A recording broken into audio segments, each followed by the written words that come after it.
नमस्ते बच्चों, जय हिंद, वंदे मातरम। मैं धनपाल देसिया और आपका एक बार फिर से स्वागत करता हूं मैजिक मैथ्स के इस छोटे सेशन में जिसका नाम है 4D सीरीज। 4D सीरीज यानी कि डेली डोज बाय धनपाल देसिया। और ये एक ऐसा इंपॉर्टेंट क्वेश्चन का डोज है जो मैं आपके लिए डेली लेके आता हूं, इसीलिए इसके सेशन का नाम 4D सीरीज है। 4D यानी डेली डोज बाय धनपाल देसिया।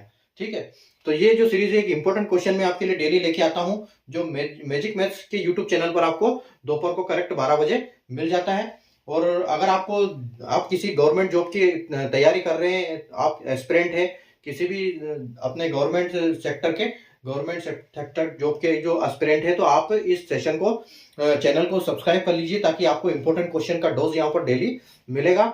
और वो इंपॉर्टेंट क्वेश्चन जो बार बार एग्जाम में आते हैं, उनके कॉन्सेप्ट के ऊपर क्वेश्चन बनते हैं बार बार, वो क्वेश्चन जब आप डेली प्रैक्टिस करते हो तो आपको हर क्वेश्चन आपको वहां पर समझ में आने लगता है। तो यही कारण है मेरा एक क्वेश्चन आपके लिए इंपॉर्टेंट क्वेश्चन की मैंने ये सीरीज बनाई। बाकी जो अपनी लॉन्ग क्लास है, पूरी फुल लेंथ क्लास, वो तो मैं शाम को 9 बजे आपके लिए लेके आता ही हूँ। तो वो क्लास तो अपनी है ही है, उसके अलावा ये मैं एक्स्ट्रा आपके लिए लेके आया हूँ कि जो कि मैं ढूंढ के लाता हूँ क्वेश्चन डेली यहाँ से आपके लिए, ताकि आपकी लर्निंग अच्छी हो सके। ठीक है, तो जो आज का क्वेश्चन है वो मैं लेके आया हूँ अप्रोक्सीमेशन चैप्टर से।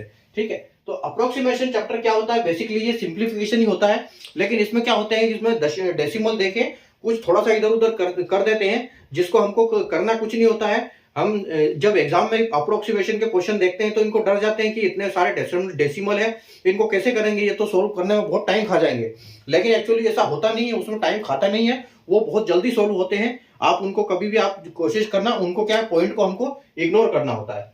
ठीक है, देखो यहां पर क्वेश्चन क्या है अपना, यहां पर क्वेश्चन है 64.01% of 84849.98 divide by 15.99 minus question mark, हम इसको एक्स बोल सकते हैं, माइनस एक्स, और इज इक्वल टू, और अंडर रूट में क्या है, 783.99।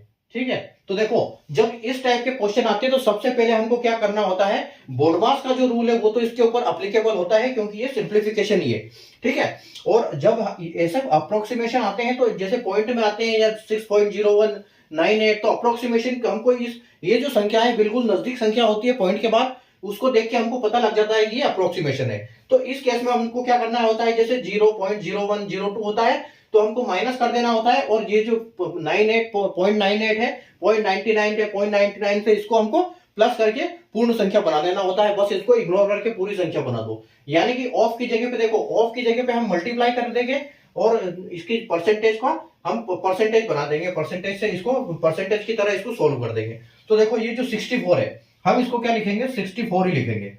0.01 को आप इग्नोर कर दो और इसको परसेंटेज का नीचे 100 लिख दो। ठीक है, और ऑफ का इंटू, और 849.98 यानी कि 850।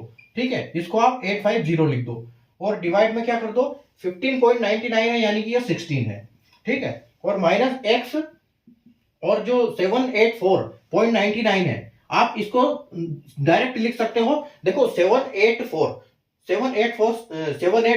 ये एक्चुअली में ये नहीं होना चाहिए, यहां पर 01 होना चाहिए क्योंकि ये गलत है। देखो 784.01।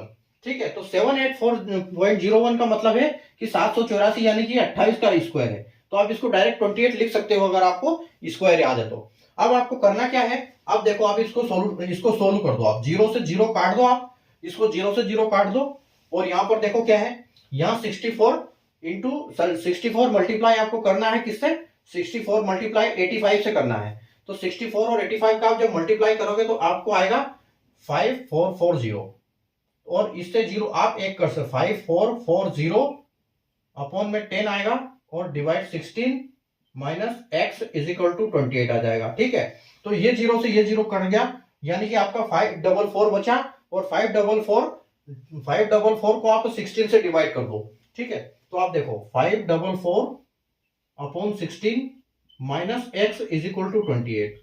ठीक है, जब आप इसको डिवाइड करोगे तो ये कितनी बार जाएगा, ये 16 से जाएगा, 16 तिया 48, 16 तिया 48, और 6 उधर चला गया, मतलब 16 चौक 64, यानी कि ये 34 बार जाएगा। ठीक है, तो आपकी जो वैल्यू आ जाएगी ये क्या आ जाएगी, h is equal to 34 minus 28। ठीक है, अब आपके पास आंसर क्या आ गया, आपका 28 चला जाएगा तो आपका आंसर जो है वो 6 बचेगा, तो यही आपका आंसर है। बस जस्ट इसको सिंप्लीफिकेशन समझो। अप्रोक्सीमेशन का मतलब ये है, वो सिंप्लीफिकेशन ही होता है, बोर्ड मास के पूरे नियम उसके ऊपर लागू होते हैं, और बस वो उसमें इतना सा होता है, आपको पॉइंट को इग्नोर करना होता है। जहां आपको 01 दिखे वहां पर माइनस कर दो, और यहां पर 9899 दिखे वहां पर आप प्लस कर दो, उसको पूर्ण संख्या बना दो। ठीक है, उसको इंटीजर बना दो, ताकि आपको क्या होगा, ये सोल्व करना बहुत आसान हो जाएगा। ठीक है, तो ये सिंप्लीफिकेशन इस तरह से, बस सिंप्लीफिकेशन ही करना है हमको। इसको अप्रोक्सीमेशन इसी को बोलते हैं, कि ये जो डेसिमल में क्वेश्चन दिए होते हैं। अगर आपको कॉन्सेप्ट समझ में आया हो तो सेशन को लाइक कर दीजिए, शेयर कर दीजिए, और चैनल को सब्सक्राइब कर दीजिए, क्योंकि इस टाइप के क्वेश्चन आपके लिए मैं डेली लेके आता हूं। एक इंपॉर्टेंट क्वेश्चन होते हैं, बार बार एग्जाम में रिपीट होते हैं। ये डेली अगर आप पढ़ोगे तो अगली बार एग्जाम में अच्छे मार्क्स से आप सिलेक्शन पाओगे।